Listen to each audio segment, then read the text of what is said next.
The afternoon sun streamed through the floor-to-ceiling windows of Rosewood Bistro, illuminating the white tablecloths and crystal wine glasses in that particular way that made everything look like it belonged in a magazine spread about luxury dining. Marcus Williams stood at the hostess stand in a tailored charcoal suit that cost more than most people's monthly rent. His reservation confirmation pulled up on his phone, watching the hostess's expression shift from professional welcome to something else entirely when she looked up from her screen and saw his face. Her name tag read Jennifer, and her smile had frozen into something that wasn't quite a smile anymore, more like a facial expression caught between politeness and panic. "I'm sorry," she said, her voice suddenly tight. "I don't see your reservation in our system." Marcus had been through this enough times to recognize what was happening. He kept his voice calm and measured. "I made it 3 weeks ago under Marcus Williams for 2 people at 1 p.m. I received a confirmation email that I can show you." Jennifer didn't look at his phone. Her eyes darted past him to the dining room where white patrons sat enjoying their meals, then back to Marcus with an expression that suggested he was a problem she needed to solve quickly and quietly. "Even if there was a reservation, which I'm not seeing, I'm afraid we're fully booked today. Perhaps you'd be more comfortable at one of the restaurants down the street." She gestured vaguely toward the door with a hand that trembled slightly. Marcus felt the familiar weight settle in his chest, that particular heaviness that came from being made to feel unwelcome in places he had every right to be. But before he could respond, a woman's voice cut through the awkward tension like a blade. "Is there a problem here?" The woman who'd been waiting in the entrance behind Marcus stepped forward into the light, and Jennifer's face went from tight concern to absolute terror in the space between heartbeats. If that opening just sent a chill down your spine, if you already know this is about to be the kind of justice that makes you believe karma is real, then hit that like button right now. Share this with everyone who needs to see what happens when discrimination crashes into consequence. When people who've been made invisible reveal exactly how visible they actually are. When someone makes the catastrophic mistake of judging power by appearance. Subscribe to Acts of Depth because we tell the stories about moments when tables turn, when the underestimated become the undeniable, when justice arrives not someday, but right now in real time.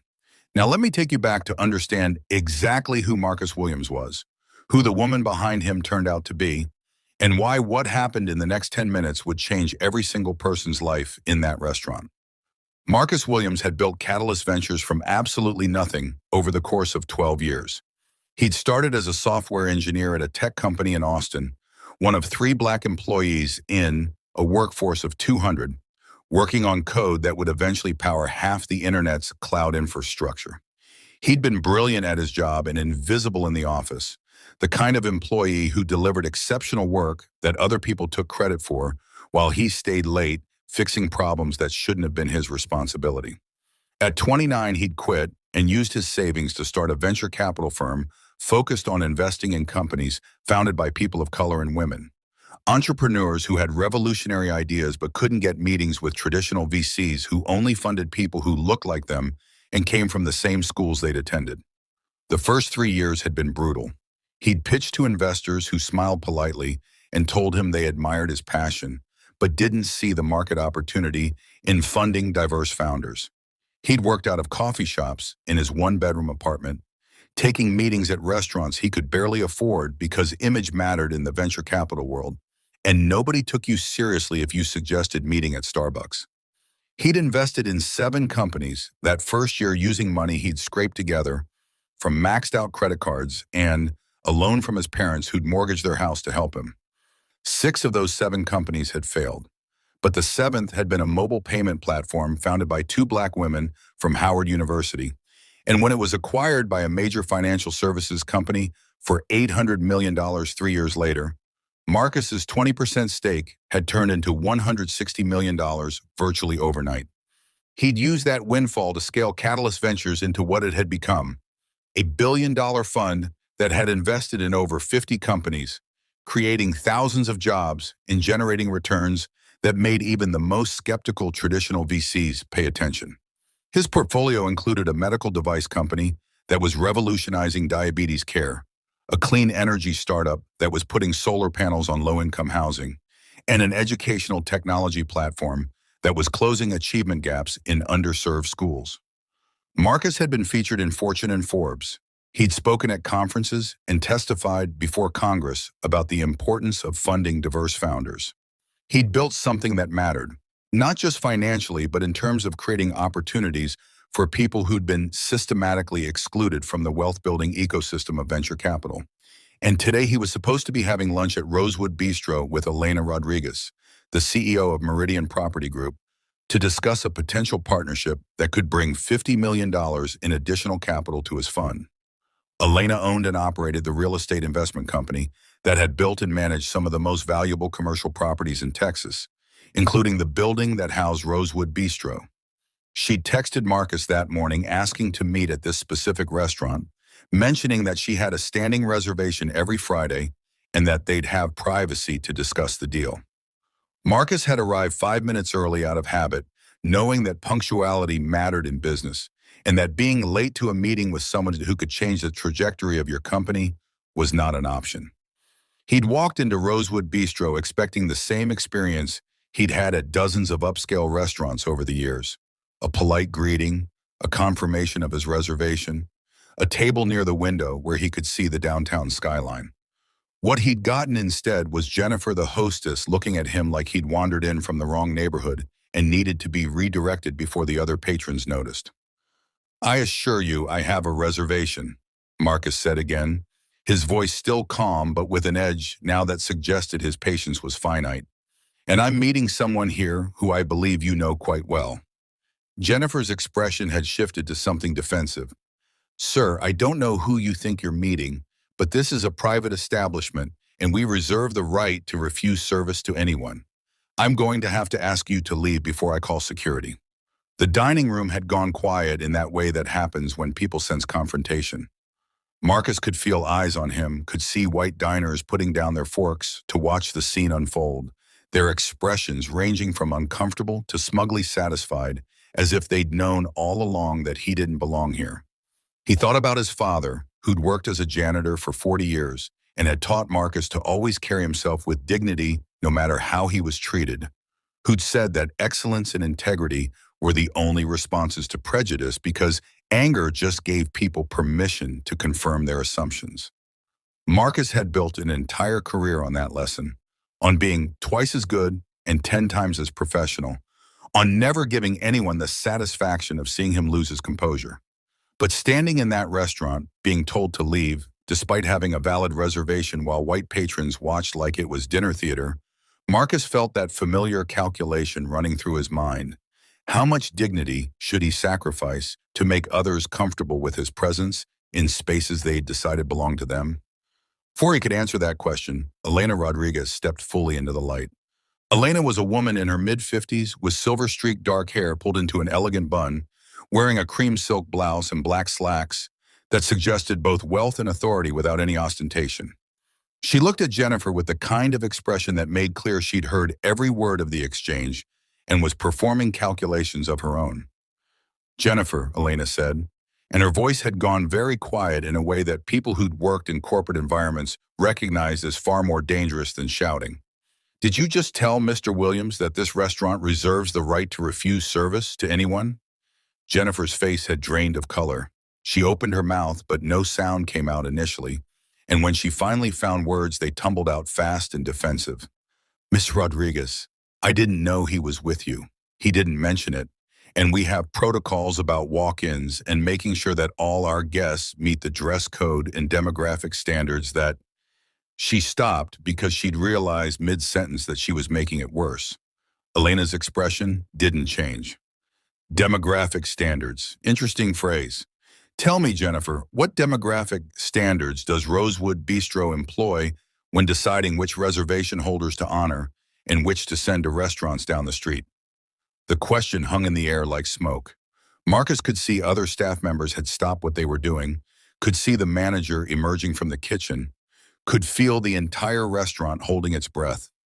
Jennifer tried again. "Ms. Rodriguez, you know we maintain certain standards of clientele to preserve the atmosphere and experience that our guests expect. Mr. Williams arrived without you, and I thought he might be..." "Might be what?" Elena's voice had gone colder. Please finish that sentence. Jennifer couldn't finish the sentence because finishing it would require saying out loud what she'd been thinking, and even she understood that explicitly stating, "I didn't think a black man belonged here," would end her employment immediately. So she tried deflection instead. "I was simply following our standard procedures for walk-in guests." Elena pulled out her phone and brought up an email, turning the screen so Jennifer could see it. "This is the reservation confirmation I received 3 weeks ago when Mr. Williams requested a lunch meeting and I suggested we meet here. His name is on the reservation. My name is listed as the second guest. The confirmation was sent to both of our email addresses. So he's not a walk-in. He's not violating any dress code that I can see given he's wearing a suit that probably costs more than you make in a month. And the only demographic standard he's failing to meet appears to be the one where you've decided black people don't belong in this restaurant, regardless of their credentials or reservations. Does that about sum it up?" The manager had reached them now, a man in his 40s named David, whose name tag identified him as general manager. He'd clearly heard enough of the exchange to understand what was happening, and he tried to smooth it over with the practiced efficiency of someone who'd managed customer complaints before. "Ms. Rodriguez, I apologize for any confusion.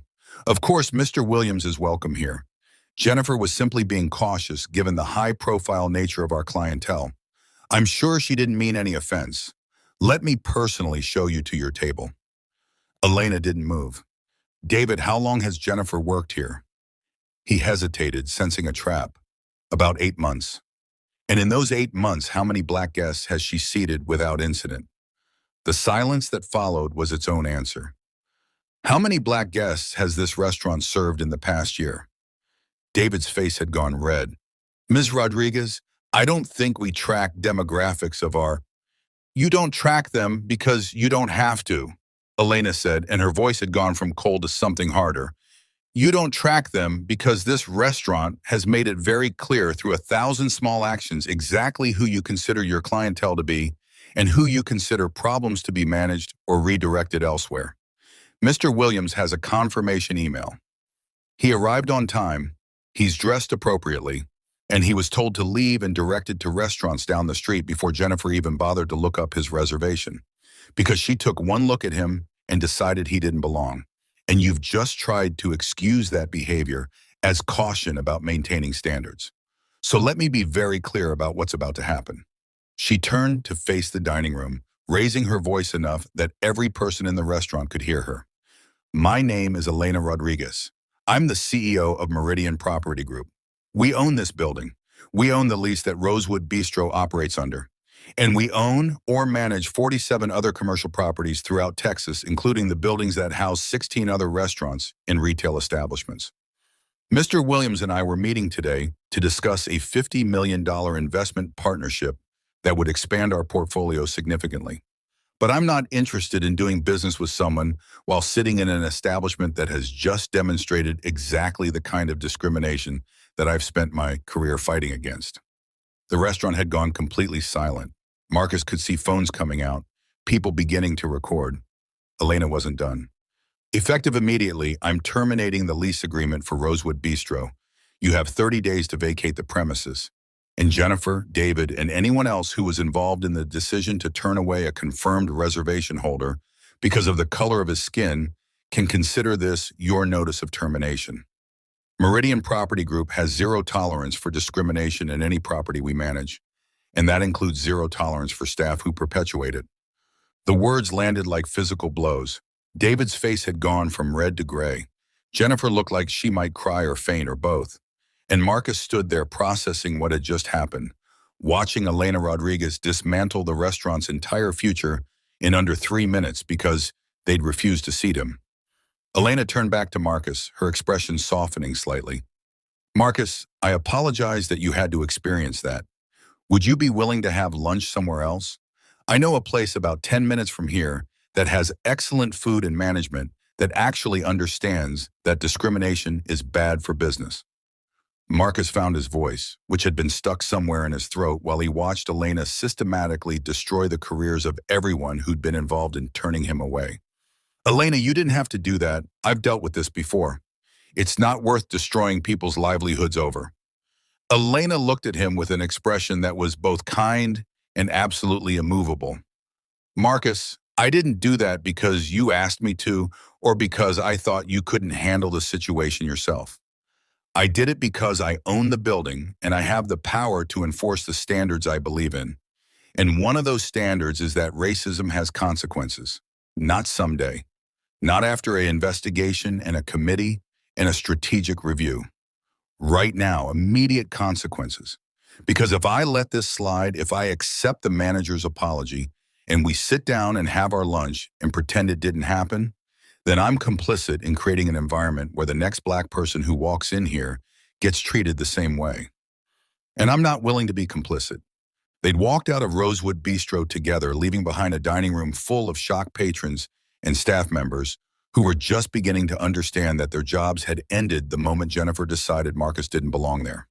Elena had taken Marcus to a small Italian restaurant run by a family who'd immigrated from Naples and who greeted Elena like the regular customer she was, seating them immediately at a corner table with natural light and bringing water and bread without being asked. Over lunch, Elena had explained her decision.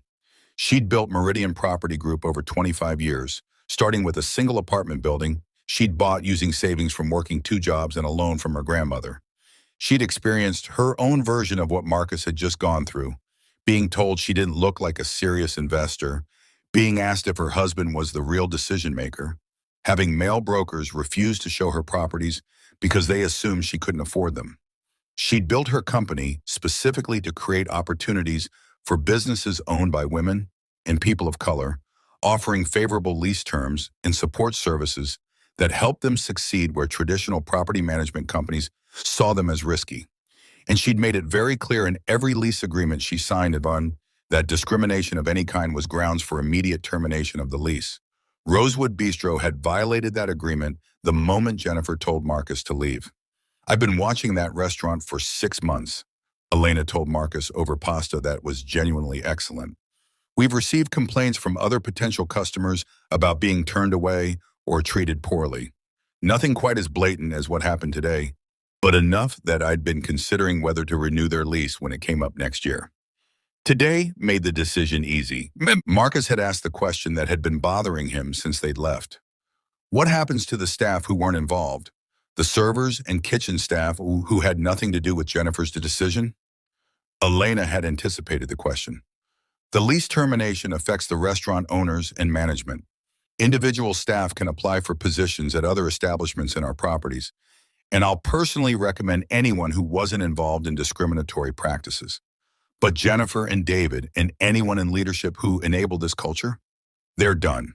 Not just at properties I manage, but I'm making sure every property management company I have relationships with knows what happened.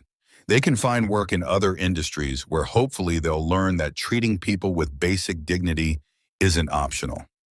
The conversation had shifted to business after that, to the partnership Marcus and Elena had originally planned to discuss. The $50 million in additional capital, the expansion into new markets, the opportunity to fund even more diverse founders who were being ignored by traditional venture capital because they didn't fit someone's narrow definition of what success looked like. They'd spent 2 hours mapping out the partnership, and by the time lunch ended, they'd agreed in principle to a deal that would make Catalyst Ventures one of the largest minority-focused venture capital firms in the country. As they'd left the Italian restaurant, Elena had said something that Marcus kept thinking about. Power without principle is just tyranny, but principle without power is just philosophy. You need both. You need to be excellent enough to accumulate power and principled enough to use it for something that matters. Today I had both, so I used them. Tomorrow you'll have opportunities to do the same. Fast. By the time Marcus got home that evening, the story was trending on social media with the hashtag Rosewood Bistro shutdown. Multiple people had recorded Elena's announcement and uploaded the videos, which had been viewed millions of times across various platforms. The comments were divided in the way that conversations about racism always are, with some people praising Elena's decisive action and others claiming she'd overreacted or destroyed innocent people's livelihoods over a misunderstanding.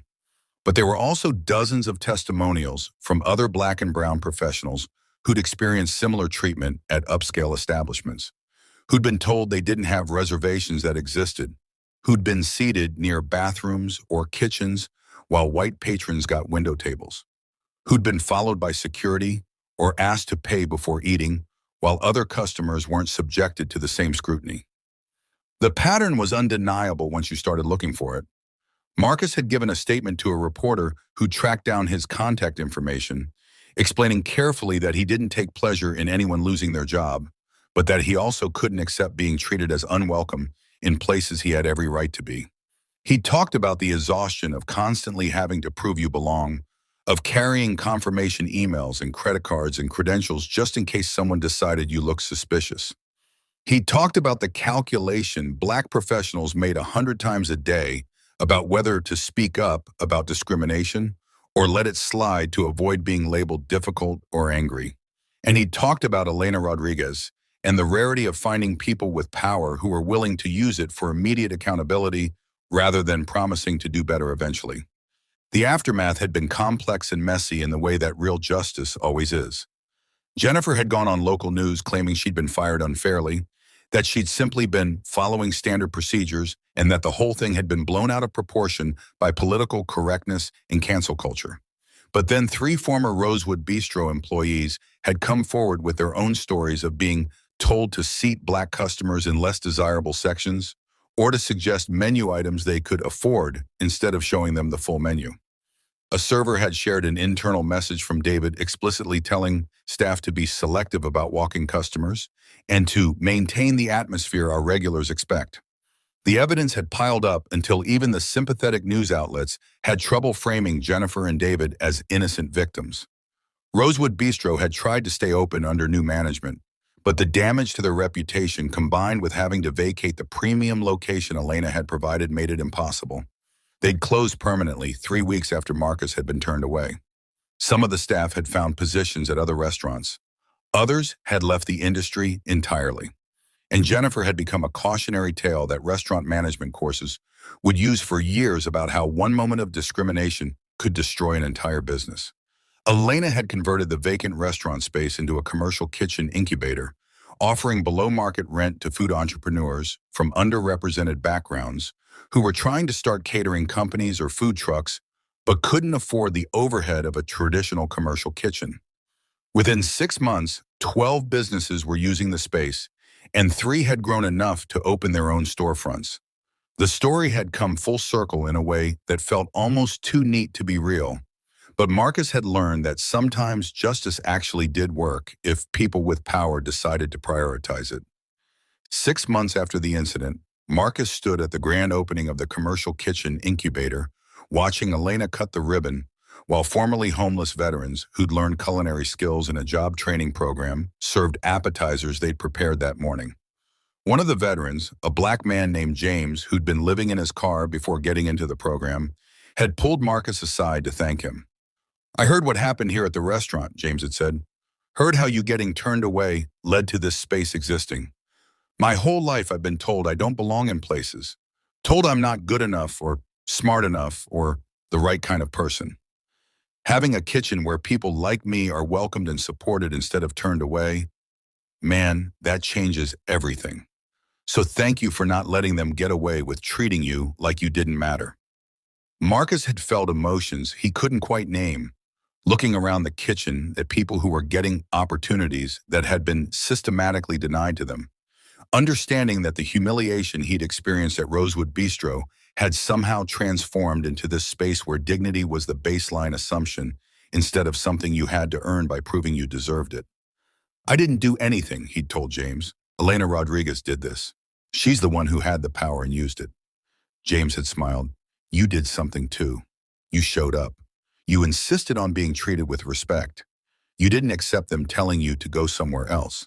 That matters. Because if you'd just left quietly, if you'd accepted their discrimination to avoid making a scene, none of this happens. The restaurant keeps running. The staff keeps treating people like me like we're problems instead of customers. Nothing changes. So yeah, you did something." Marcus had thought about that conversation a lot in the months that followed as Catalyst Ventures completed the partnership with Meridian Property Group and deployed capital to 20 new companies founded by entrepreneurs who'd been told they didn't belong in the venture capital ecosystem.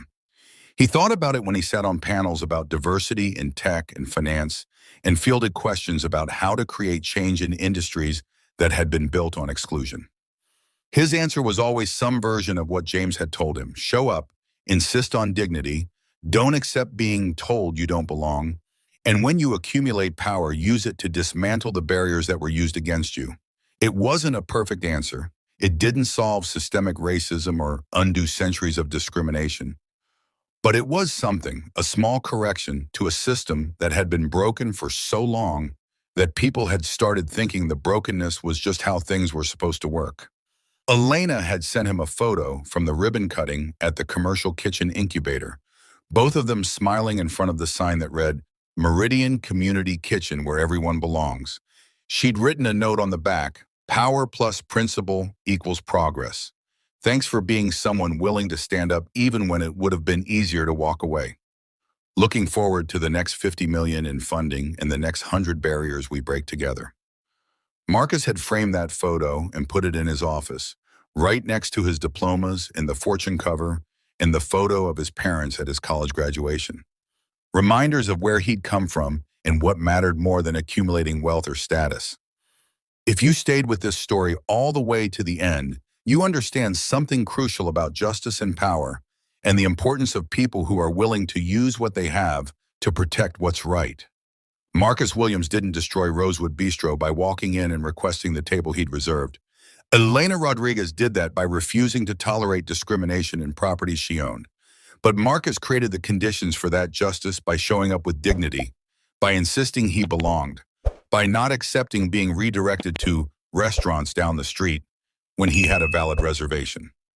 That matters, because systems of exclusion rely on people accepting exclusion quietly to avoid confrontation.